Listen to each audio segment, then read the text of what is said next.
I think the man whose life I destroyed has come back. My 7-year-old son calls him his new imaginary friend. I am 46 years old and a financial controller. My entire world revolves around numbers that must always balance. I built a career and a life on the principles of order. Everything has a place and every risk is carefully calculated beforehand. This is not a variable I ever factored into my equations. This is a ghost in my machine that I cannot comprehend. My life is supposed to be a quiet testament to careful planning. We have a 2-story home on a street with mature oak trees. My wife, Sarah, and I have built a sanctuary from the world. Our son, Leo, is the center of that peaceful, predictable universe.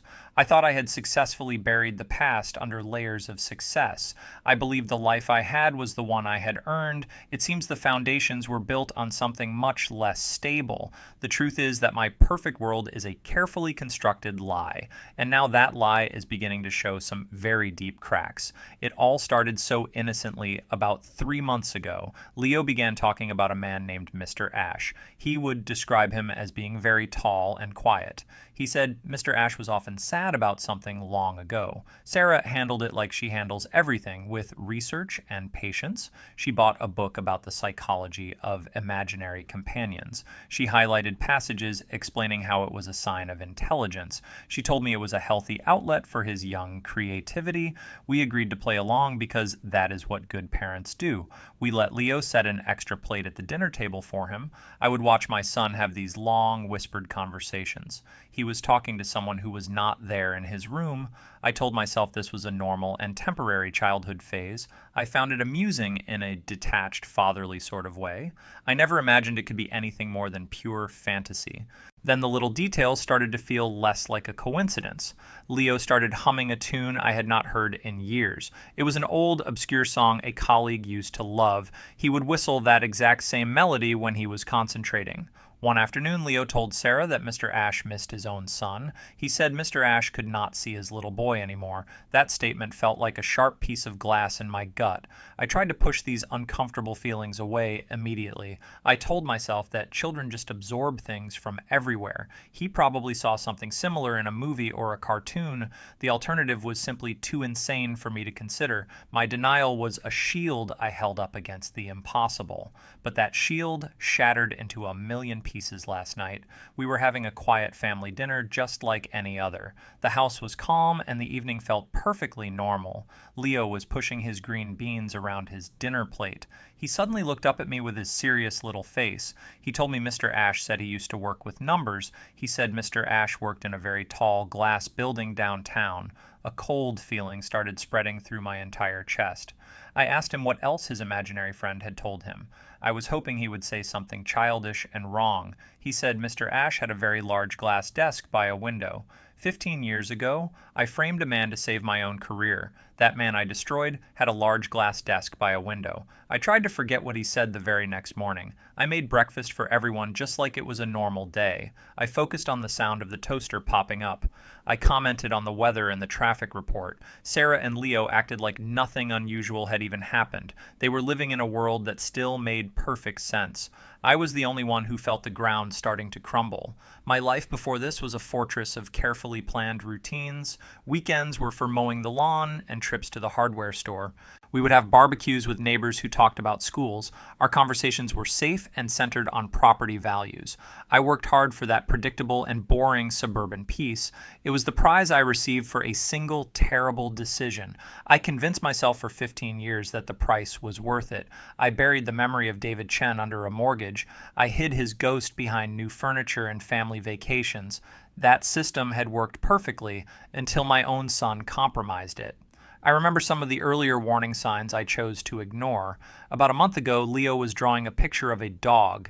He said it was Mr. Ash's dog, a golden retriever named Rusty. He said Rusty was the best dog in the whole wide world. David used to show me pictures of his golden retriever. He loved that dog more than just about anything else. Its name was Rusty, and he talked about it constantly. At the time, I told myself that it was a common dog name. I forced myself to believe in the power of pure coincidence. I desperately wanted to live in a world without ghosts. I needed to believe my son's mind was entirely his own. Now I see these moments as clues I was too afraid to see. Every ignored detail is now a piece of mounting evidence against me. My relationship with Sarah was built on a carefully edited truth. I gave her the best version of myself, not the real one. She fell in love with a man who did not really exist. The real man is a coward who sacrificed someone else's life. He built a family on the rubble of another man's future. How could I ever explain this impossible situation to her? She would look at me with confusion and then with horror. She would see the monster I have kept hidden from her, so I just keep going through the motions of our life. I kiss her goodbye in the morning and ask about her day. I help Leo with his homework and read him a bedtime story. But I feel like a stranger walking through my own house now. I am an actor playing the part of a loving husband and father. My home no longer feels like the sanctuary I built. It now feels like a prison cell that is haunted by my past. The quiet moments are the absolute worst of them all. The silence is filled with all the words I can never say. My perfect life has become a beautifully decorated cage. Last night, I stood in the doorway of Leo's dark bedroom. He was sleeping peacefully under his dinosaur-themed blanket. I should have felt a wave of love and protection. Instead, all I could feel was a cold and profound sense of fear. I was not afraid for him, but I was afraid of him. My attempts to maintain normalcy lasted less than a single day. The illusion of control was the first major casualty. My focus at work was completely gone the next day. The numbers on my spreadsheets started to feel meaningless. I spent hours online searching for information about David Chen. I was looking for some detail that would disprove all of this. I found nothing but the basic facts of his ruined life. I came home that evening with a knot of dread in my stomach. I found Leo sitting at the kitchen table with his crayons. He was drawing something with intense childish concentration. I decided I could not afford to be passive any longer. I needed to know more about this ghost in my house. I walked over to him and asked what he was drawing. He pointed to two stick figures he had drawn in an office. One figure was smiling while the other one was crying. My heart began to pound heavily inside my own chest. I asked him why the one little man was so very sad. He said the sad man was Mr. Ash, as he usually did. Then he told me the other man was Mr. Ash's friend. He said that Mr. Ash's friend had told a very big lie. He said the friend took Mr. Ash's important work. The friend then told everyone that Mr. Ash was a bad person. Leo said all of this with such calm, childish innocence. He was just a little boy describing a picture he drew. But he was also describing the exact moment my life began. He was narrating the precise details of my greatest sin. Something inside of me completely broke in that single moment. I grabbed the crayon right out of his little hand. I yelled at him that Mr. Ash was not real at all. I told him to stop talking about him forever. The sound of my own voice was harsh and unfamiliar to me. Leo's face crumpled and he started to cry immediately. Sarah ran into the room, alerted by all the shouting. She saw me standing over our crying son with a crayon. The look on her face was one of shock and of fear. She scooped Leo up and held him tightly in her arms. She asked me what in the world was wrong with me. She told me that I had really terrified our young son. I had no answer that would ever make any sense to her. I just stood there, completely paralyzed by my own actions.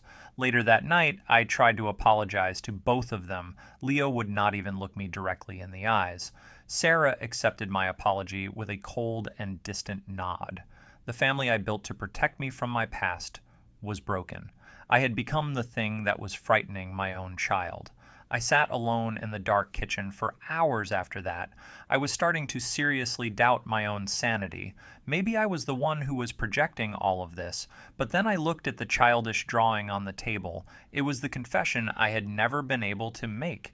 The next morning I tried desperately to repair all the damage. I woke up early and made everyone a huge pancake breakfast. I was overly cheerful and suggested we all go to the zoo. I was trying to bury the ugly memory of my anger. I wanted to smother the tension with a layer of forced fun. I needed to prove to my family that I was still normal. I had to convince myself that I could still fix this. Sarah agreed to the outing with a strained and tired smile. Leo was quiet and refused to make any eye contact with me. My attempt to fix things already felt like a total failure. The entire trip to the zoo felt like a performance for us. We were a family pretending to be having a wonderful day. Sarah was polite but distant, offering only a very unhelpful silence. She kept giving me these quick, worried glances when I spoke. She told me I was probably just working way too hard lately. She suggested that maybe I needed to get some more sleep. Her rational explanations felt like a form of soft gaslighting. She was trying to fit my breakdown into a logical box. The truth was far too insane for her to even consider. I spent the day trying to justify my horrible actions to myself. I told myself I had a right to be upset with everything. My son was being influenced by something dark and unknown. My only instinct was to protect him from that influence. My anger was just a father's fear that was misdirected. I felt an overwhelming guilt for scaring my little boy, but I couldn't face the much deeper guilt that was the real cause. The guilt over what I did to David was the actual poison. My outburst was just one of the terrible symptoms. So I focused all my shame on the act of yelling at him. It was much easier than facing the man I truly was. We were standing in front of the Lonely Reptile House exhibit.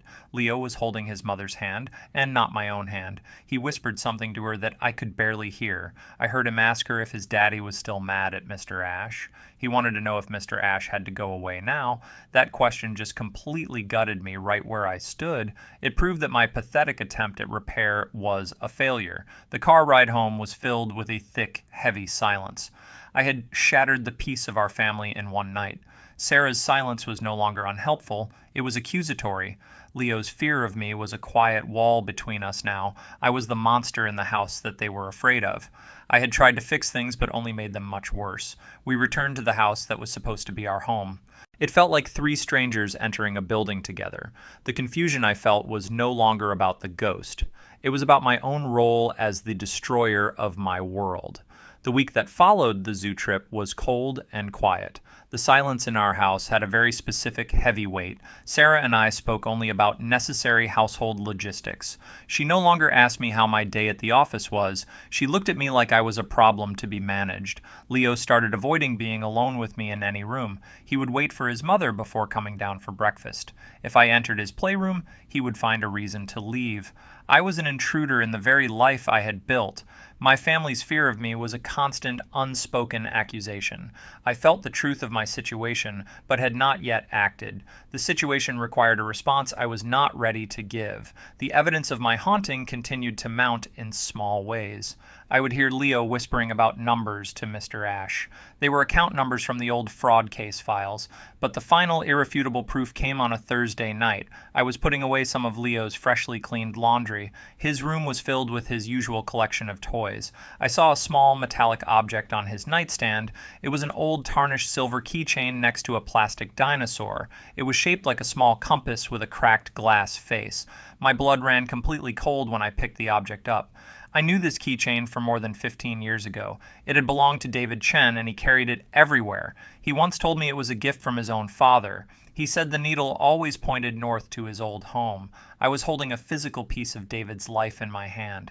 This was not a story or a memory from my child's mind. It was a tangible object that did not belong in our house. The stakes of my problem had just risen exponentially. I was holding the absolute proof that something was deeply wrong. I stood there frozen in my son's bedroom for a long time. Holding the cold keychain felt like holding a verdict. The time for denial and confusion was definitively over. I walked out of my son's bedroom with a new resolve. It was the terrifying clarity that comes after a long fever. I knew that I had to confront this reality right now. I could not spend another day living inside this quiet horror. I found Sarah and Leo in the living room watching a cartoon. The cheerful sounds from the television felt obscene. I turned the television off and the room became silent. Sarah looked at me with immediate alarm on her face. I knelt down in front of my son to be at his level. I opened my hand and showed him the silver compass keychain. My voice was quiet when I finally asked him the question. I asked him where he had gotten this specific object from.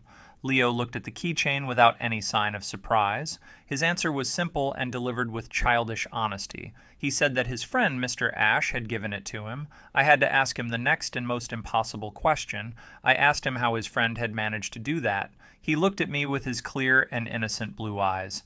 He said Mr. Ash left it on his pillow for him to find. He told me Mr. Ash said that I would know what it was. Sarah made a small, sharp sound of disbelief behind me. She saw the look of sheer terror on my own face. She heard our son calmly explain this impossible event. The imaginary friend was no longer confined to his imagination. He was now leaving physical objects in our own house. I placed the keychain on the coffee table between all of us. It sat there as a physical testament to our new reality. My desperate act had pushed us all across a terrible threshold. We were all now trapped in this strange nightmare together. The silence that followed my son's words was the worst yet. It was a vacuum that sucked all the warmth out of the room. Sarah's reaction was not the explosion of anger I expected. It was a quiet and far more terrifying form of shock. She stared at the keychain and then she looked at Leo. She was looking at her own son with a hint of actual fear. Her world had tilted off its axis and she was sliding. Her fear then turned its sharp focus directly onto me. Her voice was a low whisper full of sudden intensity. She demanded that I tell her what was happening right now. She asked me who David Chen was and why he mattered. She wanted to know why this ghost was haunting our child. She asked what horrible secret I had been hiding from her. I saw 15 years of trust completely evaporate from her eyes. Every question she asked was a door I could not unlock. To answer her would be to confess to everything I had done. It would mean telling her that our whole life was a lie. My silence was the only answer that I could give to her. My inability to speak was its own kind of confession. She understood that I was guilty of something truly awful. Her face hardened into a mask of resolve and of disgust. She stood up and took Leo by his hand to lead him away. She told me that he would be sleeping in our room tonight. She did not want him to be alone in his own bedroom. The two of them left me alone in the silent living room. I heard the lock on our bedroom door click shut firmly. The sound echoed the final closing of my family's heart. My world had shifted into something broken and unrecognizable. The ghost had successfully isolated me inside my own home. I was finally alone with the consequences of my past. I sat in that dark living room for a very long time. The initial wave of despair eventually receded from me. It left behind something cold and unexpectedly hard. I was done looking for answers or trying to make peace. My fear finally curdled into a quiet and potent rage. I was being attacked and dismantled inside my own home. This was no longer about guilt. It was about pure survival. My family had been taken from me by this lingering ghost. It was time for me to stop reacting and finally act. I decided it was time to take my power back from him. My retaliation had to be swift and absolute. I went up to the attic to find a specific storage box. It held all the files and photos from my first real job. The box contained the last physical traces of David Chen. I carried it down to the cold and dark backyard. I opened it and saw the relics of a life I had stolen. There were old photos of our team at a company picnic. There was a congratulatory card he had given me for a promotion. I methodically took out every single item from the box. I dropped them one by one into our metal fire pit. I lit a match and watched the past begin to burn away. The edges of the photographs curled and turned to black ash. David's smiling face disappeared completely into the flames. I felt no remorse or sadness as I watched it all burn. This was not an act of grief. It was an act of war. I was erasing the history that connected this ghost to me. I stood there until the very last ember had died out. There was no peace, only a cold and profound emptiness. I had just declared a war against a dead man's memory. My act of war had devastating and immediate consequences. I thought burning the past would bring a sterile silence. Instead, my desperate action only seemed to provoke the ghost. The next morning, the house felt colder and much darker. Sarah told me she was taking Leo to her sister's house. Her voice was flat and devoid of any previous emotion. She said they both needed to get away from me for a while. She packed a small suitcase for herself and for our son. I was being surgically removed from my own family unit. I was too deep in this strange mess to even protest. I watched them drive away until the car had disappeared. Now I was completely alone in the compromised, empty house. The haunting escalated almost as soon as they had left. My computer screen would flicker with old spreadsheet files. They were the very same documents I used to frame David. The television would turn on by itself late at night. It would play static that sounded like indistinct whispering. I felt a constant and oppressive presence in every room. My attempt to take power back had been a foolish mistake. I had only made the angry spirit much more focused. The tension finally peaked on the second night of being alone. I was in my home office trying to distract myself with work. The printer in the corner suddenly whirred to life. It began printing a single page without my command. I shakily walked over and picked up the warm paper. It was a copy of the stick figure drawing Leo had made, but underneath the drawing there was a new typed sentence. The message was simple and read, "You cannot burn a memory." I stood there holding that single piece of printed paper. The ghost's message was a clear and simple checkmate. I finally understood that I had already lost this war. My pathetic attempts at fighting back were completely useless. I could not destroy this thing because it was a part of me. The only way to end the haunting was to stop hiding. I had to finally give the ghost exactly what it wanted. It did not want my fear, it just wanted the honest truth. This final, decisive action would not bring me any peace. It was simply a way to finally make all of it stop. I sat down at the computer that had been tormenting me.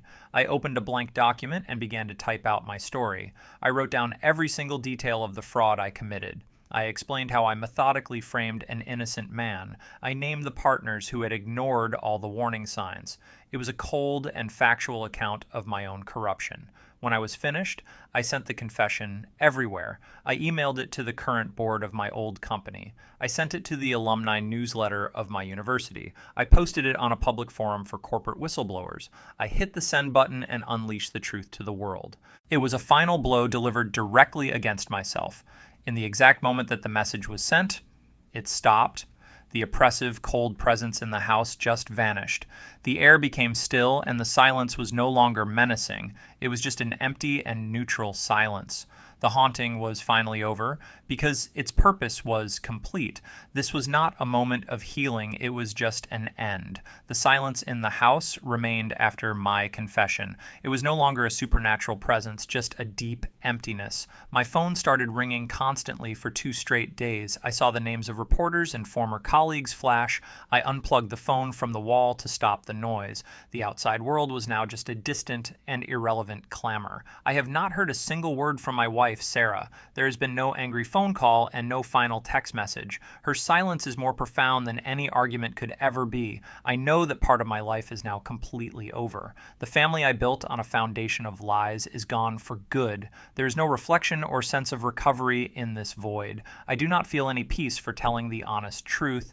I did not learn a valuable lesson about my own character. My actions were not about finding some kind of redemption. I only confessed because the ghost had finally cornered me. I simply exist inside the quiet wreckage that I have made. Today I walked into my son Leo's empty bedroom. The toys were still sitting neatly on all his shelves. His dinosaur blanket was folded on his perfectly made bed. This is where he slept and dreamed before I broke his world.